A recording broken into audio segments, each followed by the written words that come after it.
Assalamualaikum warahmatullahi wabarakatuh. At-tahlilul lafzi utawi iki iku penjabaran analisis kang bangsa lafaz. Apa maknane al-hikmah? Al-hikmah utawi maknane hikmah iku al-isabatu tepat jitu fil qauli dalam hal ucapan wal amali dan perbuatan. Wa aslul hikmah utawi asline makna hikmah. Wa aslul hikmah utawi asline makna hikmah iku wan usyai deleh suwijining barang fi maudhi'ihi ing dalem panggonane syai. Qala wasdau sapa Allah Ta'ala wa may yu'tal hikmata faqad utiya khairan katsira. Waman utawi sapa wonge iku yu'ta den paringi sapa man al hikmata ing hikmah diparingi kelebihan senantiasa tepat dan benar dalam hal ucapan maupun perilaku. Orang kok diberi hikmah faqad utiya mongko teman-teman den wenehi sapa men khairan ing kebagusan kasiron kang akeh. Qala dawuh sapa ar-Razi al hikmatu utawi maknane hikmah iku ibaratun tetembungan istilah manit taufiq bainal ilmi wal amal, istilah tentang kesesuaian antara ilmu dan amal, keselarasan antara ilmu dan amal. Fakullu man mongko utawi saben-saben wong utia kang den paringi sapa men den paringi taufiqal ilmi bil amali, selarasnya ilmu dengan amal, faqad utia mongko teman-teman wis diparingi sapa men al hikmata ing hikmah. Wa fil lisan kasebut ing dalam kamus al lisan ahkama hikmah juga ini ahkama yuhkimu ihkaman. Apa maknanya ahkama yuhkimu ihkaman? Ayat tegese atqana menekuni sapa wong hu ing amr, sesuatu dilakukan dengan tekun dengan penuh keahlian, itu namanya atqana yutqinu itqon, sama dengan ahkama yuhkimu ihkam. Wa yuqalu dan dawuhake lirrajuli maring wong lanang idza kana nalika ana sapa rajul ana iku hakiman dadi hakim, dadi wong yang penuh bijaksana, penuh pengalaman. Apa maknanya? Qad ahkamathu at-tajarib. Qad ahkamat benar-benar membuatnya ihkam mantap profesional apa at-tajaribu piro-piro pengalaman, berbagai pengalaman di lapangan, pengalaman empirik, membuatnya menjadi ihkam, menjadi bijaksana. Wal hakim utawi maknane al hakim iku al mutqin lil umur, wong kang mantep dalam berbagai perkara.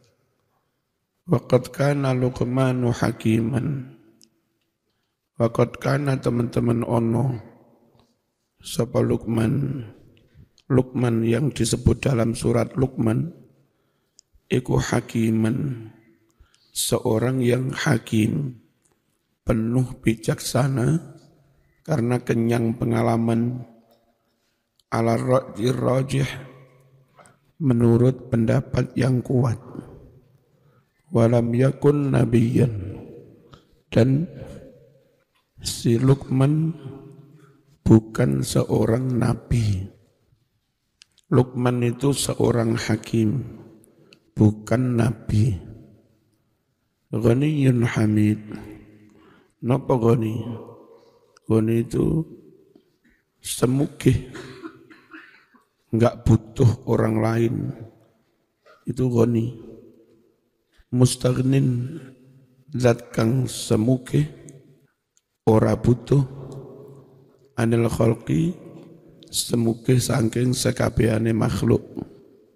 Laisa bihajatin, Allah tidak hajat, tidak butuh ila ahadin kepada seorang pun. Wal ibadu, sedangkan para hambalah iku muhtajuna, wong-wong kang padha butuh ilaihi maring Allah Jalla wa ala. Ya ayyuhan nas antumul fuqara ilallah. Hei sekalian umat manusia, kamulah orang-orang yang membutuhkan Gusti Allah. Wallahu huwal ghaniyyul hamid. Sedangkan Allah zat yang maha ghani, maha kaya, dalam arti enggak butuh makhluk. Al-Hamid, yang maha terpuji. Hamid wazannya fa'il bimakna maf'ul, kelawan makna maf'ul. Berarti hamid maknane den puji. Ai tegese mahmudun, zat kang dipuji. Yahmadu, memuji hu ing Allah sapa ahlus sama, seluruh penghuni langit, wa ahlul ardi, dan penghuni bumi. Qala Abu Sa'ud, hamid maknanya hakikun pantas, bilhamdi mendapat pujian. Wa illam yahmad, senajan ora memuji hu ing Allah ahadun seorang pun. Allah tetap pantas dipuji. Meskipun enggak ada orang yang memujinya, tetap saja pantas dipuji. Itu namanya hamid. Wal makna utai maknane hamid iku annahu zatuhani Allah Ta'ala mustahiqun, zat kang berhak nil hamdi dipuji. Sawaun podo ugo syakara podo bersyukur hu ing Allah sapa annasu para manungsa, awalam yaskuru, utawa para manungsa mau tidak bersyukur hu ing Gusti Allah. Mau manusia bersyukur atau tidak, Allah tetap saja maha terpuji. Yaitu mudhareknya yaitu, fi'il madhinya wa'adhu. Wa'adha yaitu mau'idhah, nasihat, pitutur. Masdarnya idhatan wa mau'idhatan. Wa'adha yaitu idatan wa mau'idatan, sama. Wa'adha yaitu idhatan wa mau'idhatan. Ya. Bimakna nasihah, kalawan maknane nasihat, wal irsyad, lan paring pituduh, paring bimbingan, bil uslubil hakim, dengan cara yang bijaksana. Salatnya jawan-awan aja, entek lo subuh ya, dijogolah salatnya. Uda'u ila sabili rabbika bil hikmah wal mau'idhatil hasanah. Uda'u ngajak osiro berdakwah ila sabili rabbika, maring dalane pangeranmu, agama Islam. Dakwahlah bil hikmati, kelawan bijaksana, wal mau'idhatil hasanah, lan kelawan nasihat yang baik.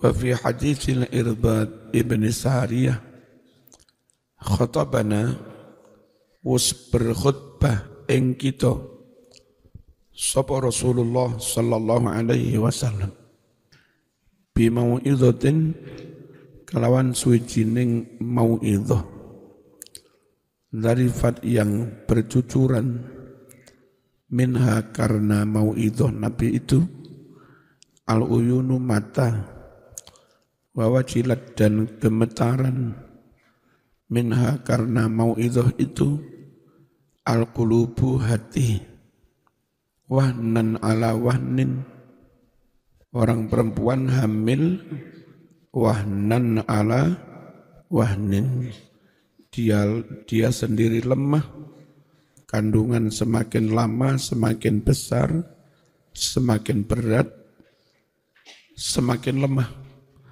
wonge mundak suwe mundak lemah bobotnya kandungan mundak suwe mundak berat andai semakin beratnya kandungan diikuti dengan semakin kuatnya fisik perempuan masih lumayan oke.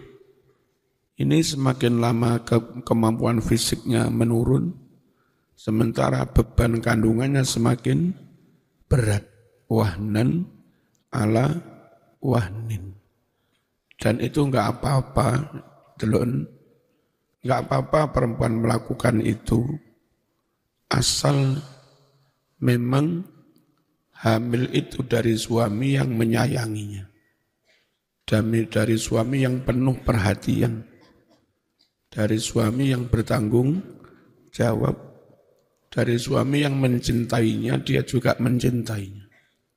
Sungguh semakin berat dia hamil ketika itu di luar nikah tanpa suami yang mendampinginya, menanggung malu dari tetangga, ya fisik semakin lemah, mental terpukul, beban malu, plus enggak ada suami yang mendampinginya mas.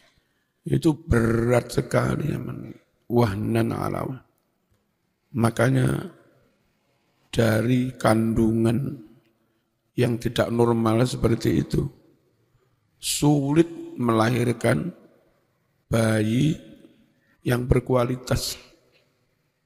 Lemah mental mas karena ibunya juga 9 bulan tertekan malu ya berat beban mentalnya karena tanpa didukung suami.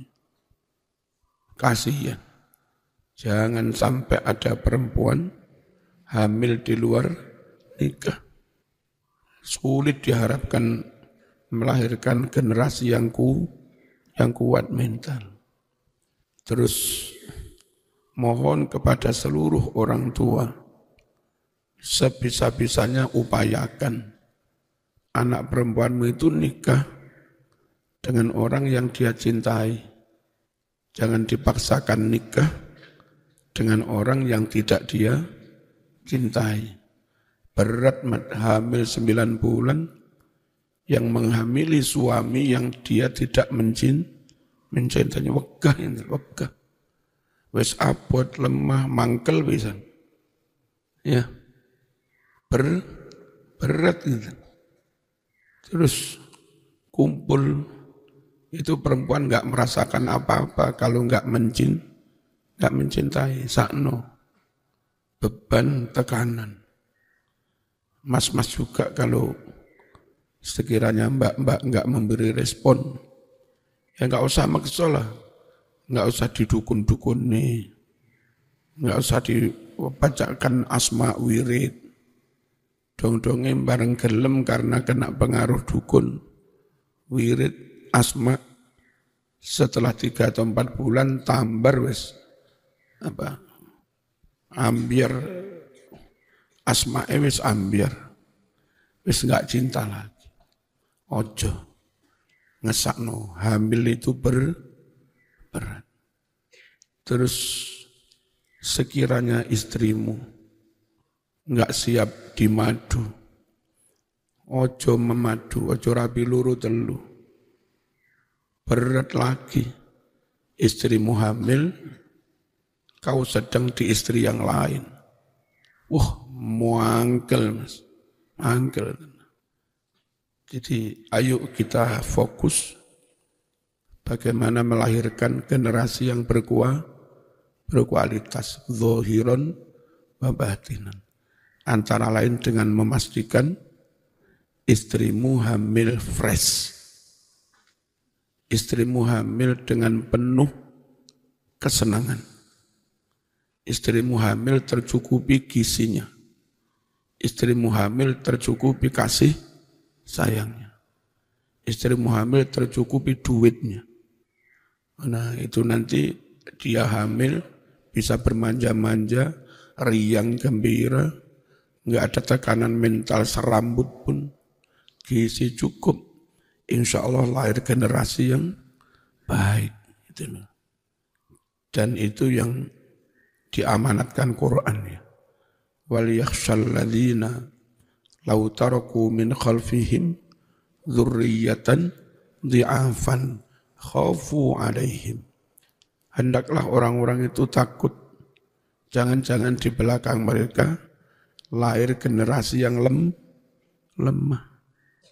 Antara lain ngono ya. Kok padha turu iki piye mas-mas? Masya Allah. Apa sih yang salah dari ngaturnya tidur SMP SMA? Begitu ngaji beberapa menit langsung turu. Diaturlah jam tidurnya ya. Halo. Upayakan ngaji fresh itu loh, nggak ngantuk ya. Di ndang tidur, malam ndang tidur. Jangan ada program yang membuat anak-anak sehingga ngajinya ngantuk. Tolong dievaluasi jamnya. Kok mesak nih? Wahnan ala wahnin. Masdaru wahna. Masdar dari wahna. Mbak-mbak telat ya 6 menit. Sudah setengah jam berlalu lagi untuk teko. Wal wahnu maknanya an-du'fu lemah. Wa fit tanzil tersebut di dalam Al-Quran. Rabbi inni wahanal 'uzmu minni wasta'ala ar-ra'su syaiba. Wahai Tuhanku, sungguh telah lemah tulang belulang dari aku. Saya sudah tua ya Allah.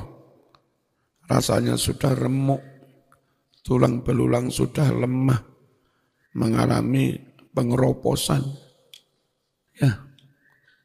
Qala dawuh Sob Az-Zajjaj wahnan ala wahnin ay maksudnya du'fan ala du'fin, hamil dalam keadaan lemah di atas kelemahan, dan semakin lama semakin berat, semakin lemah.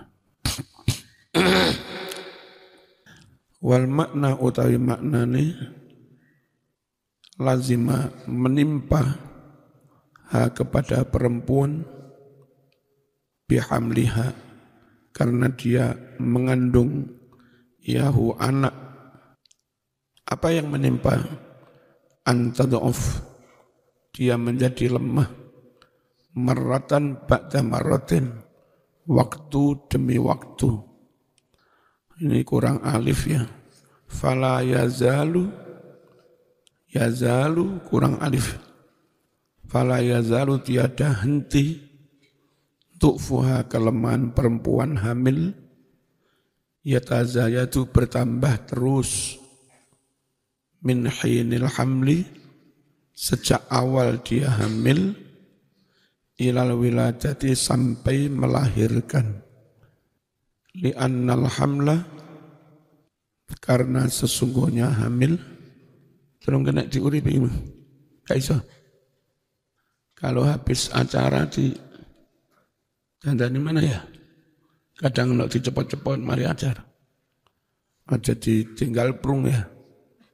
Sehingga pas ngaji muni. Terus sing tukang son ini dicek, iki gak muni ya. Apa perlu nih dipasang gak muni ya? Sing telaten sadurunge salat dicek kabeh. Sadurunge ngaji dicek kabeh. Terus bertambah lemah sejak awal hamil sampai kelahiran. Li'annal hamla kullama 'azuma izdadat bihi thiqalan. Karena kehamilan itu semakin besar, maka perempuan semakin bertambah. Bihi karena semakin besarnya kandungan, bertambah thiqalan berat. Wa du'fan dan bertambah semakin lemah. Thumma hiya, lalu si perempuan itu sendiri, fi asli khilqatiha, di dalam keaslian fitrahnya, kodratnya, iku dha'ifatul binyah, juga lemah fisiknya. Perempuan itu sendiri secara fitrah kodrat lemah, ditambah hamil semakin lemah. Semakin lama kandungan semakin besar, semakin membebani, semakin lemah.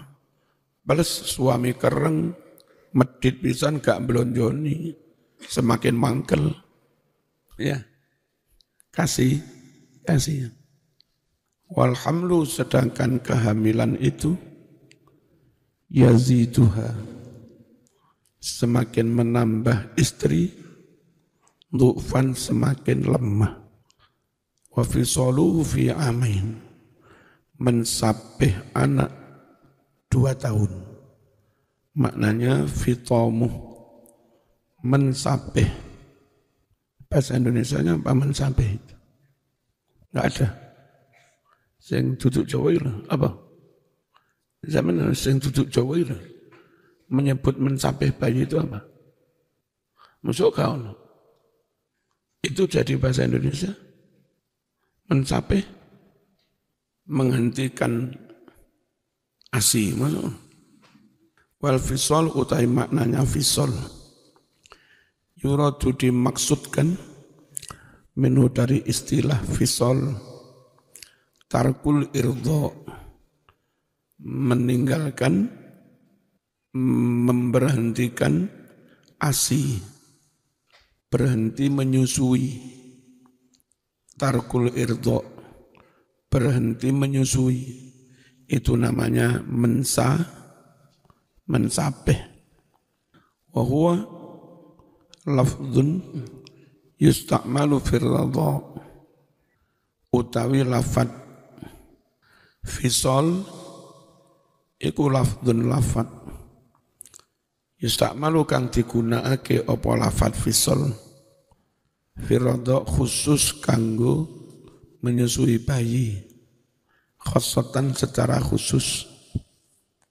Wa amal faslu, anapun utai lafad faslu, bukan fisol tapi faslu, dari akar kata yang sama tapi yang satunya jadi fisol. Kalau fisol itu identik khusus untuk masalah menyusui bayi, berhenti. Tapi kalau al-faslu maknanya lebih umum. A'ammu lebih umum minhu dari fisol.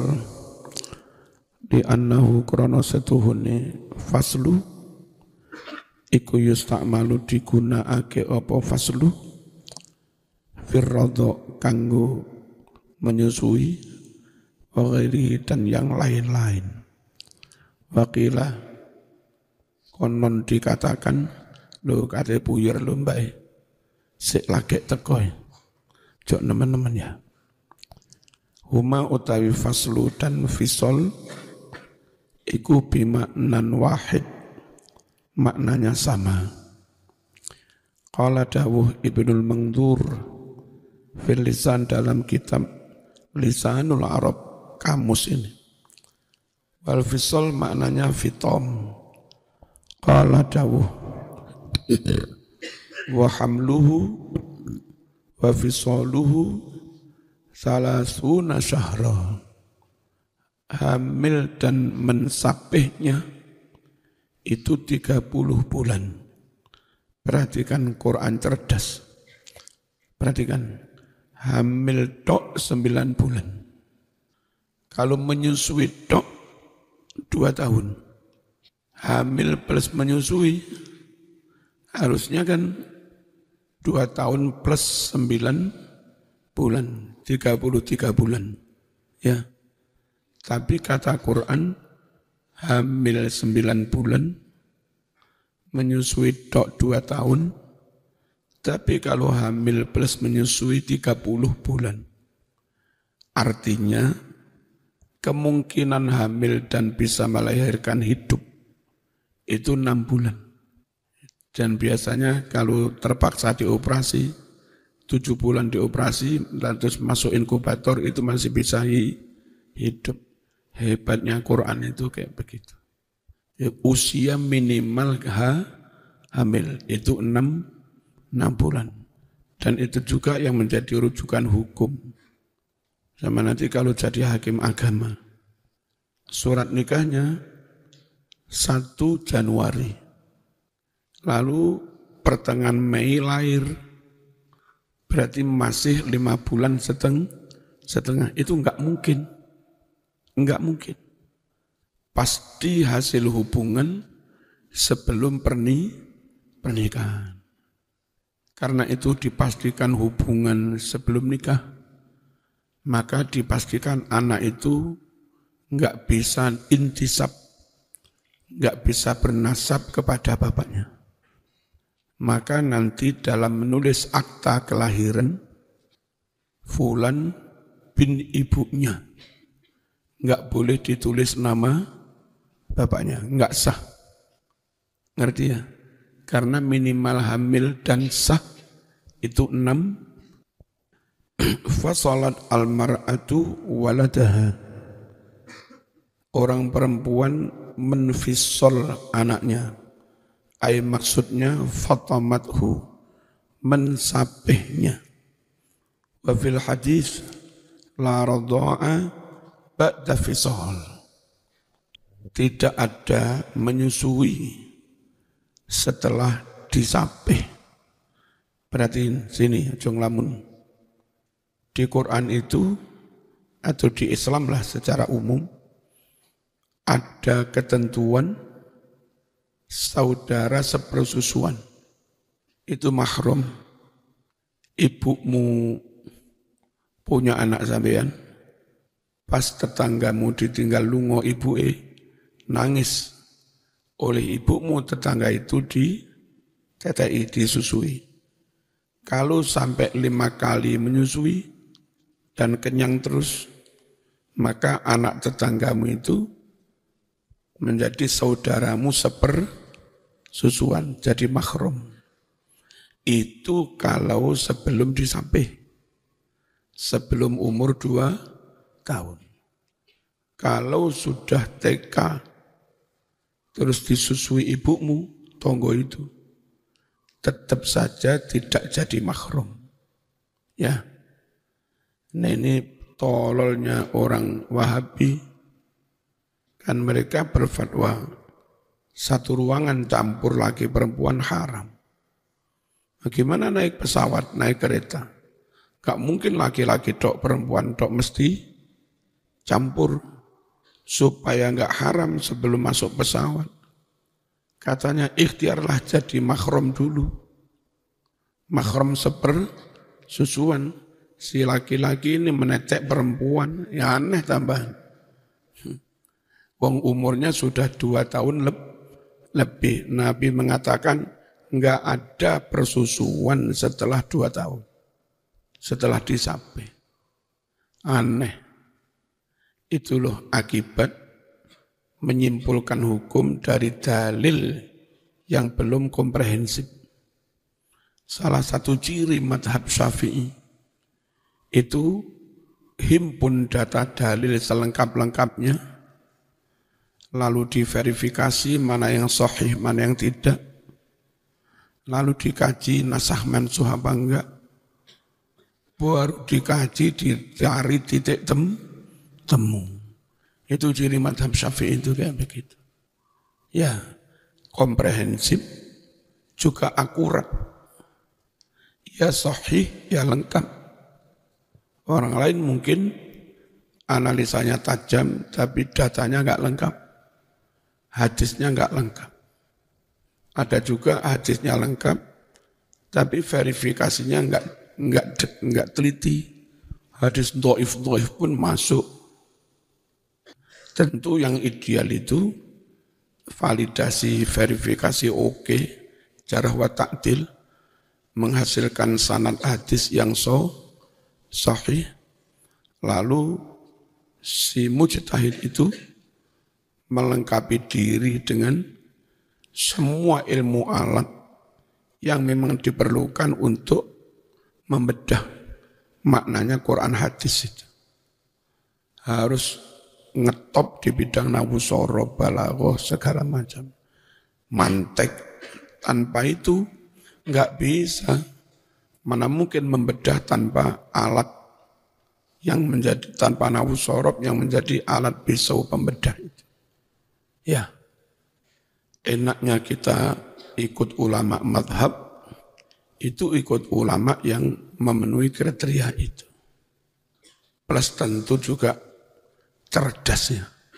Rata-rata ulama kita itu kecerdasannya di atas rata-rata.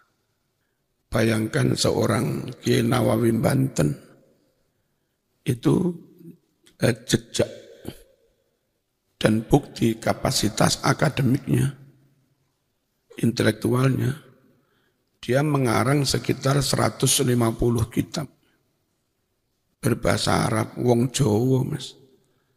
Kemampuan di atas rata-rata. Lalu Mbah Hasyim Asy'ari entah berapa puluh ribu hadis dia hafal. Yang sahih tahu, yang dhaif tahu. Itu juga melebihi rata-rata manusia. Kemudian Syekh Mahfud Termas, satu kitab karangannya yang di lemari dalam itu, 12 jilid, dicecer kira-kira segini. Itu orang Pacitan. Bapak nguniku dosen Al-Azhar, maklum ya. Wong Pacitan. Tentu itu di atas kemampuan rata-rata orang. Dan itu ulama-ulama kita kayak begitu. Pak D saya Ki Hasbullah hafal Alfiyah 7 hari. Siapa mas orang biasa yang mampu menghafalkan Alfiyah 7 hari.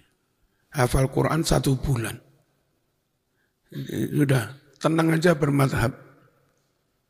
Orang yang kita ikuti ini, jadi secara umum punya kemampuan di atas rata-rata. Timbang mikir dewe salah, semending melok aja. Ya. Timbang nyupir dewe kesasar, mending numpak bis aja. Manut supir. Tentu penumpang dan tahu jalan. Penumpang dan mengerti medan lebih tenang daripada penumpang yang enggak ngerti apa-apa. Sama naik pesawat, enggak ngerti apa-apa. Pesawat atau kereta-kereta semua jengkol lugur piye. Tapi bagi yang mengerti dan bisa mengukur, nabrak kecepatan angin badai, kan ada datanya, kecepatan angin sekian knot atau sekian kilo per detik, ya, per menit misalnya, masih aman untuk penerbangan meskipun gerotok-gerotok. Yang mengerti begitu, numpak pesawat gerotok-gerotok ya tenang aja, wong mengerti. Saya enggak ngerti, yo, wong jadi gak ngerti. Ya, mesin pesawat mati dulu. Saya mengerti, aman. Mas, ada turbonya mas. Mesin utama mati masih bisa muter mesin dalam waktu sekian menit cukup untuk pendaratan. Saya ngerti tenang aja mas. Saya nggak ngerti, Nah, bodoh-bodoh manut. Kalau bisa manut ya mengerti. Daripada manut tapi taklid buta ya. Kadang orang bertanya, untuk apa ngaji ilmu, ngaji dalil? Kalau niatnya manut saja. Jawabnya tetap beda mas. Manut ngerti ilmu dan manut nggak ngerti ilmu. Kayak saya pas naik speedboat dari Balikpapan ke Penajam, ombak agak gede. Ya, tapi sedikit banyak tahu kalau ombak sekian meter itu masih aman. Untuk kecepatan sekian masih aman. Untuk kapal fiber gedenya segini masih aman. Ya malah menikmati, kapal yang ini malah seneng. Saya nggak tahu kustu. Wong jenenge gak ngerti apa-apa. Isine mung wedi. Di Sungai Musi kami dijemput speedboat kecil sama Mas Toil. Perjalanan kira-kira ada 70 kilo. Pakai speedboat, ngebut banget. Ya malah seneng kita menikmati. Munggah karo. Sekali lagi pengalaman, ilmu, ngerti. Meskipun kita hanya sebagai penumpang, tetap penting. Qala Ibnul Athir, ayat maksudnya menyusui tidak sah ba'da'an yufsalal waladu anu ummi. Menyusui tidak sah setelah si anak disapih dari ibunya. Summiyal fasilu min auladil ibil. Wabi dan dengan istilah fasala yafsil mensapih. Sumya diberi nama al-fasilu sapiyan min auladil ibil dari anak unta. Anak unta umur sekitar 6 bulan disapih dari induknya. Itu namanya fasil. Apa sapian. Anak unta yang baru disapih, fasil. Fasil bimakna maf'ul. Wa manal ayati makna ayat ini ayat maksudnya fitamuhu mensapih bayi iku yatimu sempurna finqidha'i amain habisnya waktu 2 tahun. Ilayyal masir kepadaku tempat kembali. Maknanya masir al-marji' wal ma'ab, tempat kembali. Qala ta'ala wa ilaihil masir. Maksudnya arrujuk kembali, wal ma'ab ya sama kembali. Soro yasiru sirtu. Sirtu ila fulanin masiron. Sirtu aku berjalan ila fulanin menuju fulan. Masiron benar-benar berjalan. Qala dawuh al-Jauhari wa huwa syadzun utawi soro lalu isim zamannya masiron iku syadzun menyimpang dari kaidah. Wal qiyasu seharusnya menurut kaidah masorun soro yasiru ya soirorotan fahuwa soirun wadhaka masirun sirlah tasir masorun harusnya begitu ya. Tapi yang terjadi bukan masorun tapi masirun. Mithlu ma'ash, seperti lafaz ma'ash. Wa fil hadis adalah tersebut di dalam hadis. Wa fi kalamil fazari li ammi kepada pamannya Ibnu Unaqo. Man ladzi asaraka ila ma'ara ya am. Apa yang menjadikan kamu menjadi seperti apa yang aku lihat, wahai paman. Qala bakhluka bimalika, yang membuatku sumpek mangkel itu bakhilmu dengan hartamu, atau bukhluka bimalika, bakhilmu dengan hartamu. Wa bukhlu ghairika min amsalika, dan bakhilnya orang-orang selain kamu dari orang-orang yang seperti kamu ini. Wa sauni ana wajhi an mislihim, dan saya sendiri harus menjaga wajahku dari orang-orang bakhil seperti mereka itu. Jadi kalau bisa itu kan saling pengertian. Yang ulamanya, tokohnya, pamannya harus menjaga kehormatan, enggak minta-minta. Bahasa saya eman raine. Jaluk-jaluk itu eman raine. Akhirnya dia pantang meminta. Pantang meminta tapi punya keponakan dermawan. Oke. Orang-orang juga loman, peduli, oke. Sehingga repot itu kita harus menjaga diri, menjaga muka, enggak minta-minta. Nah yang lain enggak memberi, bakhil, enggak peduli. Iya mati ngadeg tenan. Njaluk isin, enggak njaluk gak mangan. Ini yang bikin saya seperti ini. Saya harus jaga wajah saya, jaga kehormatan, jangan minta. Lah kamu enggak peduli dan bakhil, ini repot. Kalau bisa yang sepuh ulamanya menjaga kehormatan, anak keponakan masyarakatnya peduli. Jadi enggak minta pun enggak apa-apa. Ini kami harus menjaga wajah.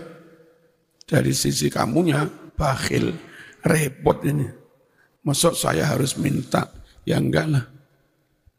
Wa tasa'uluka, dan kamu sendiri malah sering meminta. Al-Fatihah.